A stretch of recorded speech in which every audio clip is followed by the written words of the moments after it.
अच्छे से पूछ पाएंगे। नमस्ते नमस्ते नमस्ते, बैठिए। Thank you sir. कंफर्टेबल है आप? Yes ma'am. चलो ठीक है, बताइए कुछ अपने बारे में जो डैफ में ना हो। डैप में मैम मेरे स्ट्रेंथ के बारे में बताऊंगा मैम। जैसे कि मैं जल्दी सीखता हूँ किसी भी चीज़ को। दूसरा ये है कि मैं विभिन्न परिस्थितियों में अपने आप को ढाल लेता हूँ। और वीकनेसेस के बारे में कि मैं लेट थोड़ा उठ जाता हूँ, तो मेरा वीकनेस है। ठीक, वीकनेस को सुधारने के लिए Yes, प्रयास चल रहा है? यस मैम, चल रहा है। क्या चल रहा है? मैम मैं अलार्म ज़्यादा लगा लेता हूँ ताकि जल्दी उठ पाऊँ। चलिए 2-3 एक साथ। बैतूल से हैं आप? Yes ma'am. बैतूल में भैंसदेही से हैं? जी। भैंसदेही का नाम बड़ा अच्छा लगा सुनने में, क्या है, क्यों पड़ा ऐसा नाम? मैम इसकी जानकारी मुझे अभी तक नहीं, मैं पता करने की कोशिश की लेकिन नहीं मिली है एक्चुअली। चलिए ठीक है। कुकुर खामला का नाम सुना है? Yes ma'am. क्या है वहाँ पे? मैम एक तो हिल स्टेशन के रूप में विख्यात है और कॉफ़ी के लिए विख्यात है। और कुछ? और मैम एक तो मध्य प्रदेश के ऊंची चोटी के लिए भी है, सबसे तो नहीं लेकिन सर्वाधिक चोटी उसमें से एक है वो भी। चलिए ठीक। बैतूल से कौन सा हाईवे पास होता है? NH-46 है। पक्का? श्योर। चलिए ठीक है।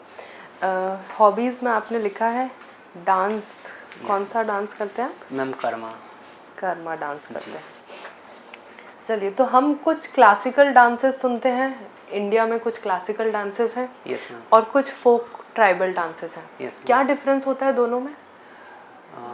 फोल्क डांस मैम ये किसी जनजाति या फिर स्थान से संबंधित संस्कृति को प्रदर्शित करते हैं।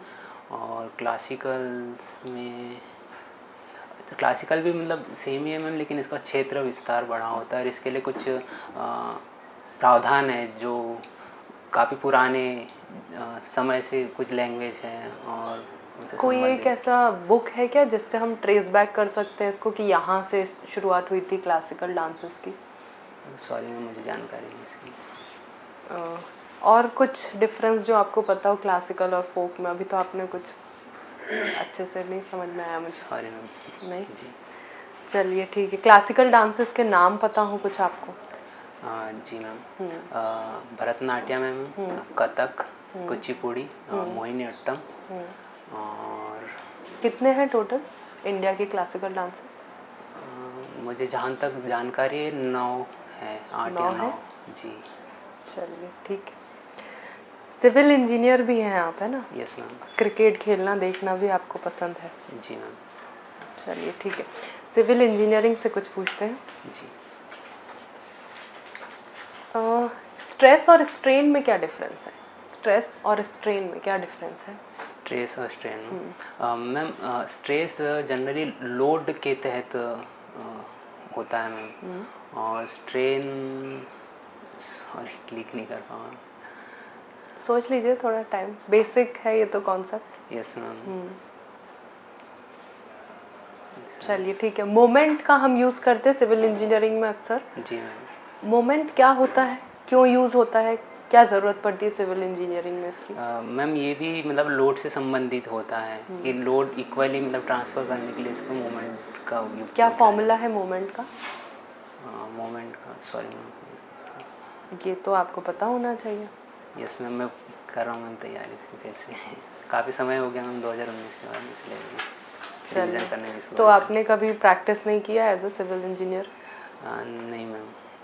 चलिए ठीक है। अच्छा, एक आर्किटेक्ट और सिविल इंजीनियर में क्या डिफरेंस होता है?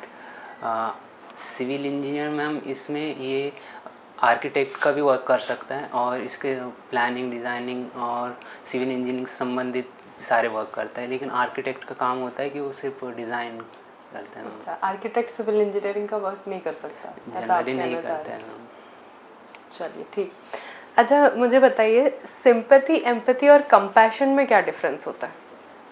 सिंपैथी, एम्पैथी और कंपैशन। मैम इनका हिंदी वर्ड जान सकते हैं? समानुभूति, सहानुभूति, इन दोनों में बता दीजिए। समानुभूति, सहानुभूति।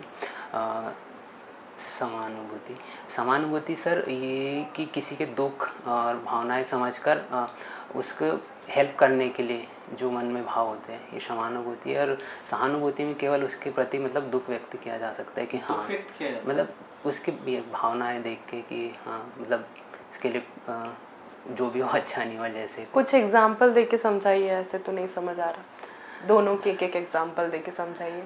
जी जैसे मैम कोई मेरा फ्रेंड है, उसने उसके प्रॉब्लम्स बताए, तो उसके प्रॉब्लम सुन के मैंने सुना और मेरे मन में भाव उत्पन्न हुए कि, और फिर मैंने फील हुआ कि नहीं मुझे इसकी मदद करनी चाहिए और मैं मदद करता हूँ। इसे मैं समानुभूति मानता हूँ। उसी व्यक्ति के रूप में जिसको वो फील कर रहा है वो मैं फील कर रहा हूँ ये। और सहानुभूति की जैसे उसको कोई प्रॉब्लम बताया, मैंने सुन लिया, ठीक है, अच्छा नहीं हुआ, मैंने फील किया उसका, बस उसके ज़्यादा कुछ नहीं। चलिए ठीक है। और कंक्रीट और सीमेंट में क्या डिफरेंस है?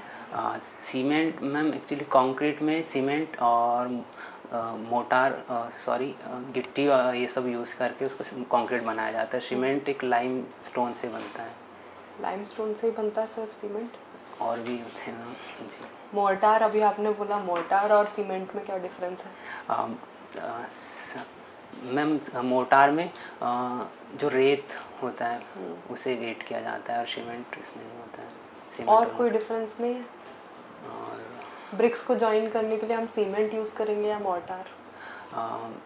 सीमेंट यूज़ किया जाता है। सीमेंट यूज़ करेंगे जी। ओके। अच्छा कुछ ग्रेडिंग आती है कंक्रीट की, M1 M2, क्या होता है ये M?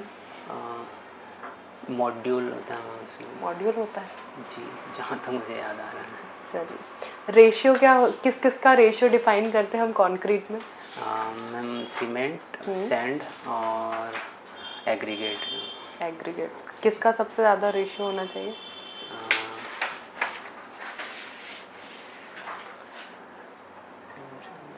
सॉरी। फुटिंग के बारे में जानते हैं आप? Yes ma'am. कौन कौन से टाइप की फुटिंग होती है?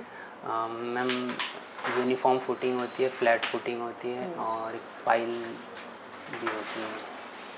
अच्छा ब्लैक सॉइल जो होती है उसके लिए कौन सी फुटिंग बेस्ट है? Black soil sorry. अच्छा लोड बियरिंग वॉल में और पार्टीशन वॉल में क्या डिफरेंस है? लोड बियरिंग वॉल में, पार्टीशन वॉल में मैम जो स्ट्रक्चर की जो बीम और स्लैब है ना उसके लोड बियरिंग वॉल में आ जाएगी, लेकिन पार्टीशन वॉल में ऐसा नहीं होता है मैम। फिर से बोलिए। मैम जैसे स्ट्रक्चर की लोड है, जैसे स्लैब हो गया और बीम, तो उसकी लोड बियरिंग वॉल में तो कॉलम हम यूज़ करेंगे लोड बियरिंग वॉल में? मैम कर सकते हैं। चलिए तो फिर कॉलम का काम क्या होगा अगर वॉल ही लोड बियर कर रही है तो? मैम ये बिल्डिंग के स्ट्रक्चर पे डिफाइन करता है कि आप किस प्रकार के बना रहे हो। ओके लास्ट क्वेश्चन मेरा। Yes ma'am. बैतूल से कनेक्टिविटी नागपुर की तो काफ़ी अच्छी है। Yes ma'am. बहुत सालों से अच्छी है। Yes ma'am. लेकिन भोपाल तक अभी तक कनेक्टिविटी वेल एस्टेब्लिश नहीं है, क्या रीज़न है इस चीज़ का? प्रोजेक्ट तो बहुत दिनों से चल रहा है। जी मैम जहाँ तक मुझे लगता है कि जैसे बैतूल महाराष्ट्र से ज़्यादा करीब और उसमें है, तो उसके कारण ज़्यादा अच्छे से उसकी कनेक्टिविटी उधर हो चुकी है। तो हम MP, बैतूल है तो MP का पार्ट, ज़्यादा अच्छी तो पहले ध्यान सरकार को देना चाहिए कि भोपाल से हो, कैपिटल भोपाल है। यस मैम, लेकिन वो एक सीमावर्ती जिला है तो उस पर ज़्यादा ध्यान ना दिया गया। और कोई रीज़न नहीं? और मुझे याद नहीं आ रहा। चलिए ठीक है, थैंक यू। हाँ लोकेश जी, आपने ग्रेजुएशन अपना सिविल इंजीनियरिंग में किया है? Yes sir. ओके। सीमेंट की कोई लाइफ होती है क्या? सीमेंट की सर? जी सर। कितनी होती होगी? सर स्टैंडर्ड नहीं पता है, लेकिन ये इसे मतलब परिस्थितियों जैसे जलवायु इस पर डिपेंड करता है कि अगर स्टैंडर्ड मानक है इतनी रहती है? सर मुझे याद नहीं इसकी। अच्छा, अभी आप आबकारी आरक्षक जी पद पर हैं? Yes sir.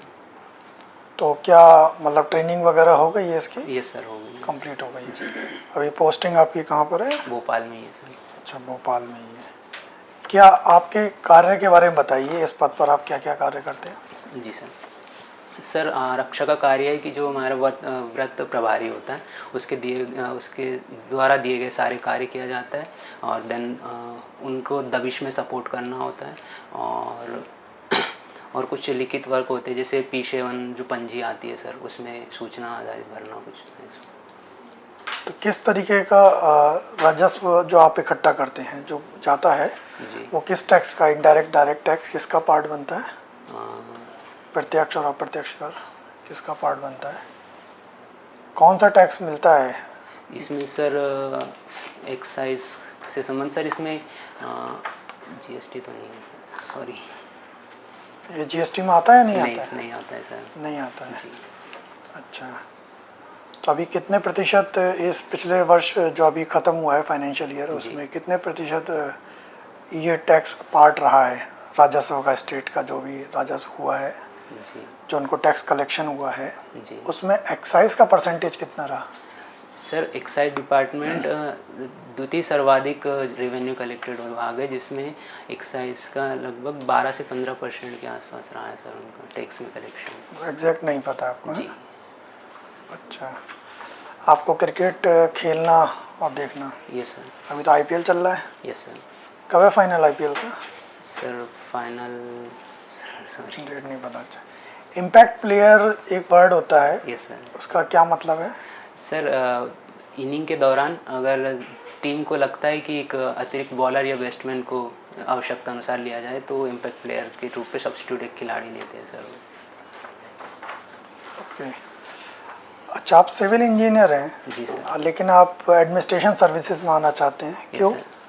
Sir civil engineer sir, मैं 12th पास के बाद में सर मैं ऐसे ही मतलब जैसे किसी ने ऐसा सजेस्ट किया था कि कर लेना चाहिए, तो मैं गया था। मेरे बाद में उसमें पता चला कि मेरी रुचि नहीं थी, और फिर उसकी मतलब फाइनली मैंने इसके सिविल इंजीनियरिंग का देखा तो मुझे लगा कि नहीं करना चाहिए इसे, तो मैं आपने बीटेक 12th आपने PCM से पास आउट किया, तब भी आपको रुचि नहीं पता लगी, फिर आपने यहाँ आकर सिविल इंजीनियरिंग 4 साल एडमिशन ले लिया जी। तो 4 साल के बाद आपको रियलाइज़ हुआ कि नहीं, मेरी रुचि इंजीनियरिंग में नहीं है, मुझे एडमिनिस्ट्रेशन में जाना है? सर 12th में PCM लेने के वजह भी मतलब पेरेंट्स ही थे कि उन्हें कहा था कि ये लेना चाहिए, और मेरे उस टाइम उसमें समझ उतनी विकसित नहीं हुई थी कि मैं मतलब खुद का डिसीजन ले पाऊँ। अच्छा, कोई बात नहीं। आज कुछ विशेष दिन है?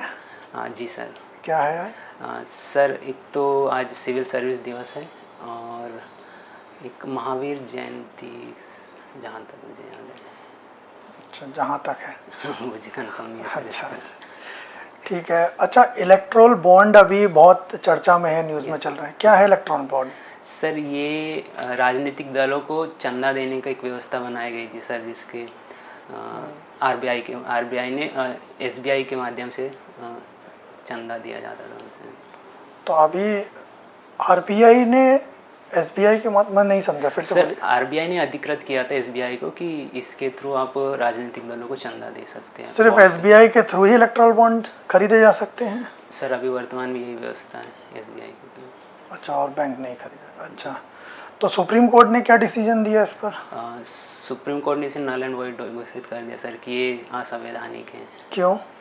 सर इसमें एक पारदर्शिता का अभाव है, तो जिसके जो 19(1) आर्टिकल है संविधान का, उसका उल्लंघन किया गया है सूचना का अधिकार के संबंधित। सूचना, अच्छा जी। एक अभी एक गुड फ्राइडे निकला था, उसकी छुट्टी भी रही थी। आप तो सरकारी विभाग में, तो आपको तो अच्छा पता होगा कि आज की भी छुट्टी है आपकी, खैर संडे पड़ गया, तो गुड फ्राइडे की भी आपकी छुट्टी रही होगी।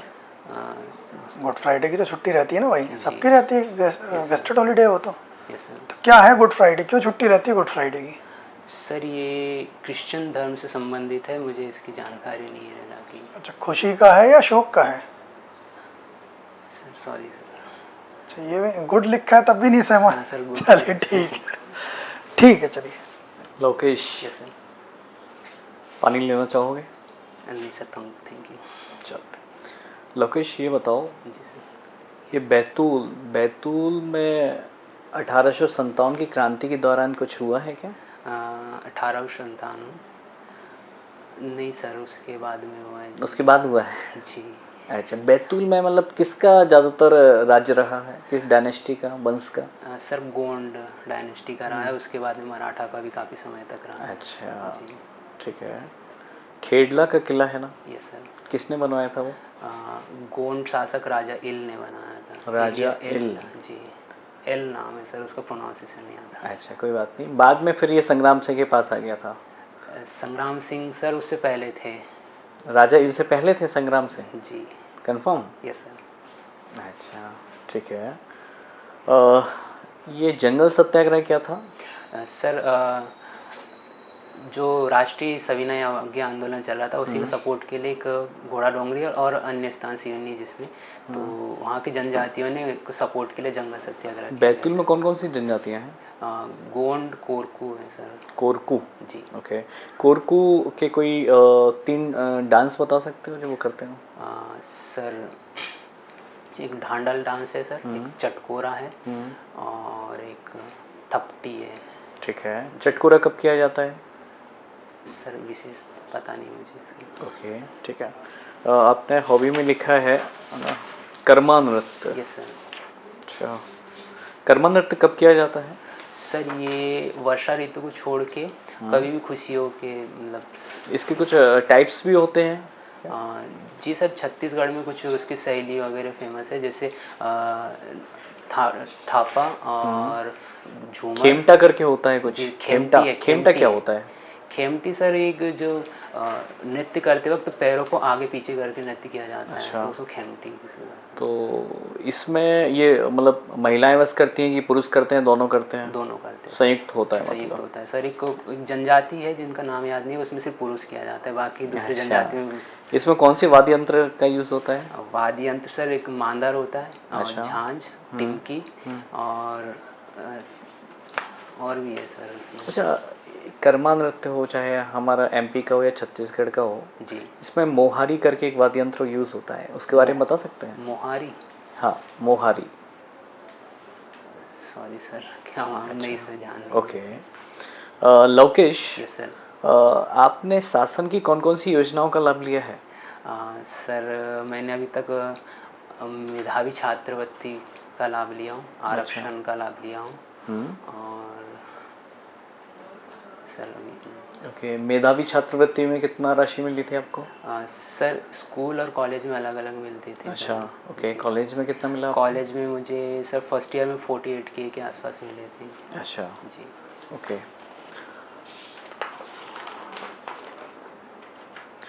लवकेश, भैंस दही हम पढ़ते हैं कि भाई नवीकरण ऊर्जा स्रोत में किस चीज़ के लिए फेमस है? सर पवन ऊर्जा के लिए सर। पवन ऊर्जा के लिए? जी। एक बार और सोचेंगे क्या? जी सर, पवन ऊर्जा के लिए, और एक कसई गांव है सर, वहाँ पे बायोमास का एक प्लांट। बैतूल में कोयले की भी खदानें हैं क्या? Yes sir. जी सर। किस प्रकार का कोयला वहाँ मिलता है? सर वहाँ पे बिटुमिनस। जी। ओके। तो मध्य प्रदेश में बिटुमिनस कोयला है कि और कोई दूसरा कोयला भी पाया जाता है? सर सर्वाधिक मात्रा में बिटुमिनस है, और उससे अलग भी है सर। लवकेश, आपके नाम का अर्थ क्या होता है? सर नाम सर स्पेलिंग कुछ अलग से अलग है, तो उसके नाम का मतलब नहीं पता चला अभी तक। मैं कुछ प्रयास किया हूँ सर इसका। अच्छा, आप धर्म पर विश्वास करते हैं? धर्म पर सर? जी सर। अच्छा, तो आपके अनुसार धर्म की असली परिभाषा क्या होना चाहिए? धर्म की सॉरी सर, नहीं बताऊँगा। आपके आदर्श कौन है लोकेश? आदर्श सर मैं APJ अब्दुल कलाम को ज़्यादा। अब्दुल कलाम जी को? और वर्तमान में प्लेयर में विराट कोहली। अच्छा, विराट कोहली जी। जी। तो यदि आपको दोनों से ही प्रेरणा मिलती है क्या? जी सर, पहले कि दोनों में से मैं कोई एक पूछूं तो आप किसका नाम लेंगे? सर मैं APJ सर के नाम में। APJ अब्दुल कलाम। जी। तो आखिर क्यों ऐसा? उसमें उनमें कौन सा गुण था जो आपको प्रेरित करता है? सर वो विपरीत परिस्थितियों से उठकर राष्ट्र के, मतलब अपने देश के राष्ट्रपति बने, जो कि मुझे वैसा लगता है कि मैं मतलब काफ़ी कुछ कर सकता हूँ, राष्ट्रपति नहीं, लेकिन सर APJ सर के समान ही मेरी परिस्थिति भी है। तो उनके ऐसे 2 गुण बताइए, जी, है ना, जी, जो आपको लगता है कि सभी में होना चाहिए। सर पेशेंट्स सर के पास हो। अच्छा, दूसरा? और दूसरा सर, दूसरा नहीं होता। अच्छा, तो एपीजे अब्दुल कलाम ने कौन सा प्रोग्राम चलाया था या संचालित किया था? सर इंडिया विजन 2020 ये तो हो गया, उन्होंने मिसाइल जी, है ना, yes, उसके बारे में मैं पूछ रहा हूँ कि ऐसे उसके लिए एक प्रॉपर प्रोग्राम कंडक्ट कराया गया था। जी सर, तो बता सकते हो? इंटीग्रेटेड, हाँ सर नाम पूरा याद नहीं आ रहा सर। ओके, कोई नहीं। 1988 में स्टार्ट किया। लोकेश, अनुसूचित जनजाति है Yes, ना, sir. सरकार कई सारे प्रावधान कर रही है, शिक्षा क्षेत्र में है या फिर आर्थिक क्षेत्र में है ना, आपको ऐसी कौन सी चीज़ें लगती हैं जिसमें और सुधार की ज़रूरत है? सर जनजाति सबसे बड़ी समस्या मुझे अब लगती है शराब से संबंधित है। अच्छा। और वो उनकी परंपरा में, तो मुझे लगता है कि इससे संबंधित कुछ योजनाएं बनाया जा सकता है, इनको दूर करने से संबंधित। जी, या रेगुलेट करने से संबंधित। तो शराब की समस्या वो प्रारंभ से है? जी सर, प्रारंभ से। उनकी संस्कृति का एक हिस्सा भी Yes, है, sir, कह सकते परंपरा हैं। का हिस्सा भी है। तो क्या संस्कृति से छेड़छाड़ करना ठीक रहेगा? सर पॉजिटिव छेड़छाड़ कर सकते हैं सर। अच्छा, जी। ओके। तो अगर मैं आपसे कहूँ है ना कि भाई उन्हें इस चीज़ से दूर लेकर जाना है, तो आप ऐसे 2 उपाय कौन से करेंगे?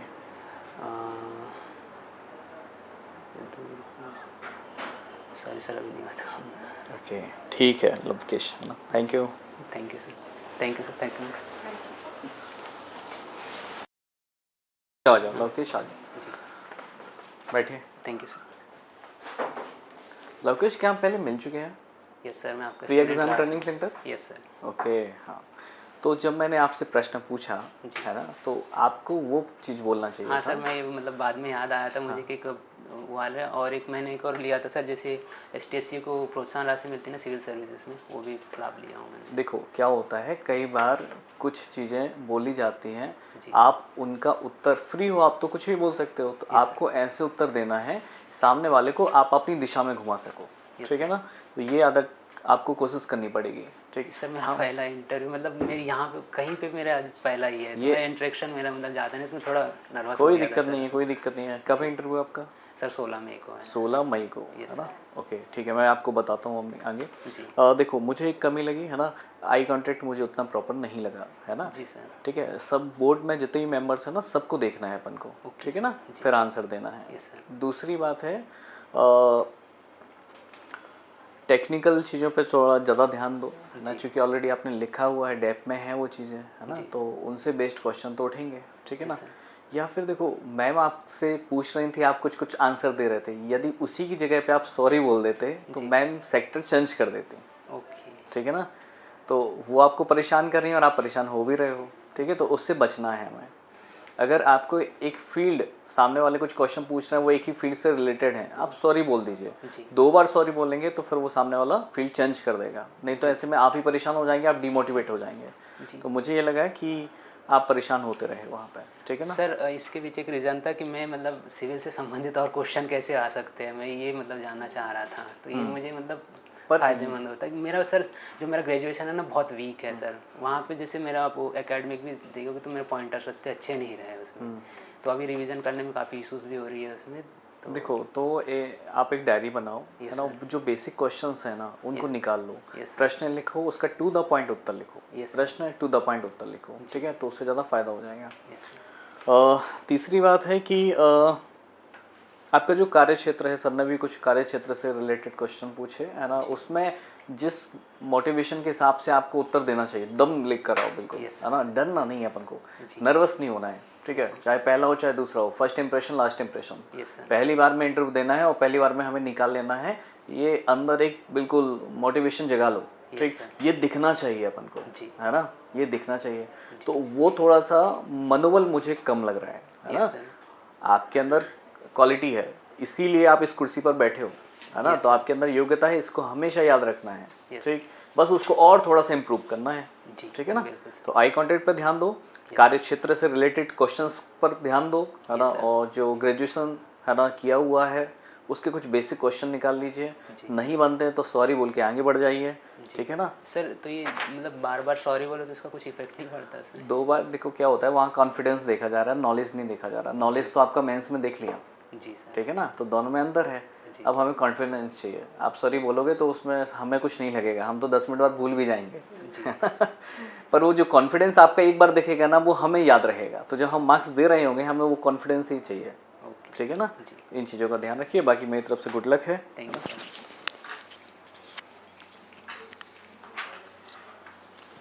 लवकेश, कुछ बेसिक क्वेश्चंस पे काम करना है ना, मतलब नाम वाम से रिलेटेड भी सर ने जैसे बेसिक पूछे वो सब चीज़ें पता होना चाहिए। ये नहीं बोल सकते मैंने देखा मिल नहीं रहा। जी सर, तो इसमें मतलब बेस्ट आंसर कैसे दे सकते हैं? हाँ, क्योंकि मैंने काफ़ी प्रयास किया, मतलब मेरे पूर्वजों से पूछे। लवकेश, कुछ दिन बाद हम लोग प्रोग्राम चलाने वाले हैं, है ना? तो अभी आपके पास मैसेज भी आ जाएगा, उसमें हम इन्हीं चीज़ों पर वर्क करेंगे, ठीक है ना। तो बेसिक अभी तो बोर्ड बैठा हुआ है, ठीक है, उसमें दूसरे लोग बैठेंगे, है ना। तो आपकी ये जो प्रश्न है ना, इन्हीं को आप बिल्कुल उस समय आप रखिएगा। यस जी। दूसरी चीज़ हैंड जेस्चर, पूरे टाइम हाथ ऐसे चल रहे हैं और वो दिख रहा है। अच्छा सॉरी। हाँ, और दिख रहा है नर्वसनेस है क्योंकि जोर से दब रहा है, कभी कभी धीरे दब रहा है, तो वो दिख रहा है कौन से क्वेश्चन पे ज़्यादा टेंशन हो रही है। तो ये तो बिल्कुल नहीं करना है ना, हाथ ऐसे रखने हैं पूरे टाइम, बस ऐसे ही रहना है ना। ओके, टेक्निकल नॉलेज पे अपन काम करेंगे, है ना। कंक्रीट, सीमेंट, लोड बियरिंग, ये सब एकदम मोमेंट, स्ट्रेस ये तो एकदम पता होना चाहिए, ऐसे पॉइंटर्स पे होने चाहिए, है ना। गलत, बहुत ज़्यादा गलत नहीं बोलोगे। जैसे लोड बियरिंग वॉल हम बात कर रहे हैं, हम कॉलम भी लोड बियर करने के लिए लगाते हैं और फिर हमने वॉल भी लगा दी लोड बियर करने के लिए, तो इतना क्या लोड बियर कर रहे हैं हम, है ना। दो तरीके के स्ट्रक्चर होते हैं, तो उसको एकदम अपन प्रॉपरली थोड़ा सा बेसिक्स पढ़ लेंगे हर चीज़ के, है ना। तुमने मटेरियल्स पढ़ा होगा, तो जितने भी मटेरियल्स हैं उनके बारे में थोड़ा थोड़ा नॉलेज करो। कंक्रीट क्या होता है, सीमेंट क्या होता है, कितने टाइप के सीमेंट होते हैं, इन सब में बेसिक नॉलेज तो बिल्कुल मस्ट है, कर लेना, है ना। मोर्टार ब्रिक्स को जोड़ने के लिए होता है, सीमेंट नहीं जोड़ते, मोर्टार से जोड़ते हैं, ये सब चीज़ें। और थोड़ा सा उसका हिस्टोरिकल पर्सपेक्टिव भी ध्यान रखना, पहले बिल्डिंग स्टोन की बनती थी और आज ब्रिक्स की बन रही है, तो क्या टेक्नोलॉजिकल डिफरेंसेस है, थोड़ा सा वो चीज़ भी देख लेना, क्योंकि हिस्ट्री जनरली लोगों को वहाँ पे बोर्ड को सबको पता होती है, तो हिस्टोरिकल बैकग्राउंड से क्वेश्चन बनते हैं। तीसरी चीज़, डैम के बारे में ज़रूर पढ़ लेना, डैम और रोड कंस्ट्रक्शन, और जितने भी ऐसे भारतमाला प्रोजेक्ट हो गया, सागरमाला प्रोजेक्ट हो गया, इन सब के बारे में सिविल इंजीनियरिंग है तो पता होना चाहिए, ठीक है। नेशनल हाईवेज मेजरली पता होना चाहिए। जैसे मैंने जो क्वेश्चन पूछा था बैतूल से कनेक्टिविटी, तो यहाँ पे पहाड़ और ट्राइब और फॉरेस्ट वाला एरिया है, उसके कारण थोड़ा सा स्लो है, वो घाट वाट काटने में डिफरेंट वो होती दिक्कत। तो इन सब चीज़ों के अपने एरिया वाइज जो इंफ्रास्ट्रक्चर डेवलपमेंट में जो दिक्कतें आ रही हैं सिविल इंजीनियर के एस्पेक्ट से, वो सारी चीज़ें क्लियर रखना, ठीक है। तो इस डायरेक्शन में अपने को काम करना। दूसरी चीज़, 2-3 जगह पे बहुत पॉजिटिव लगा, जहाँ पे तुम्हें कंफ्यूज करने की कोशिश भी की गई, लेकिन तुमने बोला कि नहीं सर यही मेरा फाइनल आंसर, लेकिन कुछ जगह पे तुम कंफ्यूज हो गए, तो अपने को वही वाला जहाँ पे तुम कंफ्यूज नहीं हो रहे हो वहाँ पे लाना है ना। तो गैस वर्क करना ही नहीं है, गैस अगर कर रहे हो तो पहले पूछ लो कि सर क्या मैं गैस कर सकता हूँ, क्योंकि मुझे एक्चुअल आंसर नहीं पता है, या मैं अभी याद नहीं कर पा रहा हूँ, लेकिन मैं एक अनुमति लेना चाहता हूँ कि मैं एक गैस कर सकता हूँ, तो उस हिसाब से फिर वो चीज़ ठीक हो जाती है। बाकी नर्वसनेस तुम्हारी दिख रही है, और कॉन्सेप्चुअल क्वेश्चन में कि आप क्या करोगे इसके लिए, उसमें सॉरी नहीं बोलना है। उसमें सॉरी कैसे बोल सकते हैं, आप क्या करोगे आगे जाके आपने बोल दिया सॉरी सर मैं नहीं बता पाऊंगा, अरे तो फिर आप क्या बता पाओगे, है ना। बाद में याद आ रहा था सर वो आंसर कि मुझे ऐसा बोलना चाहिए वहाँ पे से। उन क्वेश्चंस को अगर आप नहीं लोगे ना, हैंडल नहीं करोगे ना, तो नेगेटिव बहुत नहीं। आप फैक्चुअल 10 क्वेश्चन सॉरी बोल दो, इट डजंट मैटर। आपने कॉन्सेप्शन एक क्वेश्चन सॉरी बोला, वो 10 से भारी है वो क्वेश्चन आपके ऊपर। आप उसमें प्रश्नों पे समय ले सकते थे हमसे, ठीक है। समय लेने के बाद अपने अंदर एक फ्रेम करो, यार ऐसा ऐसा हो सकता है, ठीक है। तो बोर्ड से समय ले लीजिए, उसके बाद फिर अपने आंसर दो। उन्हें तो हैंडल करना ही करना है, वही वो क्वेश्चन है जो आपको सिलेक्ट कराएंगे। यस सर, ठीक।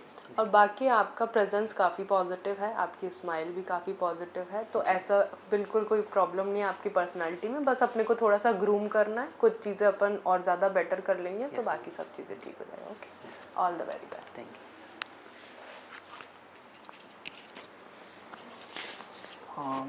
लवकेश, आपको जैसा मैम ने बताया कि आपको अपना जो भी सिविल इंजीनियरिंग का सब्जेक्ट है, वो जो फर्स्ट ईयर का अपना जनरल सिविल इंजीनियरिंग रहता है, वो आप करेंगे तो उसमें सारी चीज़ें कवर हो जाएंगी, ठीक है ना। तो उतना उसके लिए कोई बहुत ज़्यादा भी नहीं पढ़ना पड़ेगा, तो उसका क्वेश्चन बैंक रहेगा, तो वहाँ से आप कर सकते हैं। तो वो करिए, और थोड़ा आई कांटेक्ट पर ध्यान रखिए, आपकी जैसे सर बताते हैं कि पहले क्वेश्चन पूछते टाइम जो पूछ रहा है उससे कांटेक्ट, और आंसर देते टाइम सभी बोर्ड मेंबर्स को आपको इंटरेक्ट होना है आई कांटेक्ट के थ्रू। ठीक है, तो वो ध्यान रखना है। वर्क एक्सपीरियंस को आप एक्सप्लोर करिए अपने, और कैसे आप एडमिनिस्ट्रेशन सर्विसेज में उसको यूज़ कर पाएंगे उसको भी एक्सप्लेन करने की कोशिश करिए। जब आपसे पूछता हूँ मैं कि आप डीसी बनने के बाद क्या करेंगे, तो वहाँ पर अगर आप अपने वर्क एक्सपीरियंस को लिंक कर पाएँ तो वो बहुत बेटर रहेगा कि सिस्टम के आप लायक हैं, मतलब सिस्टम के काम आने वाले। दूसरा आपसे एक क्वेश्चन पूछा था कि सिविल सर्विसेज आपको ज्वाइन करना चाहते हैं, आप सिविल इंजीनियरिंग में थे, तो उसका कुछ पॉजिटिव अप्रोप्रिएट आंसर रखिए, क्योंकि आप बोल रहे हैं कि मैं आया फर्स्ट ईयर में, फिर मुझे पता लगा कि एडमिनिस्ट्रेशन जाना है, मुझे सिविल नहीं जाना है, तो माता पिता का पैसा लगाया और 4 साल, और अब आप कह रहे हैं फर्स्ट ईयर में आने के बाद कि मुझे सिविल इंजीनियरिंग नहीं करनी है। सर गवर्नमेंट का भी पैसा है ना, गवर्नमेंट का, और वो भी पैसा लगाओगे।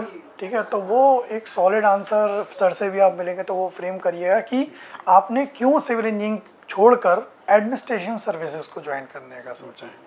ठीक है, तो वो होना चाहिए। अब टेक्निकल बैकग्राउंड से हैं वो उसकी जानकारी हो, लेकिन क्यों आप एडमिन में आना चाहते हैं वो उसके लिए होना चाहिए। बाकी अच्छी बात है कि आपका ड्रेसिंग सेंस भी ठीक है और पर्सनालिटी भी ठीक है। वर्क एक्सपीरियंस आपके लिए डेफिनेटली पॉजिटिव इम्पैक्ट रहेगा। ठीक है, best of luck. Thank you. Lokesh उसको प्रोग्राम को ज्वाइन करना।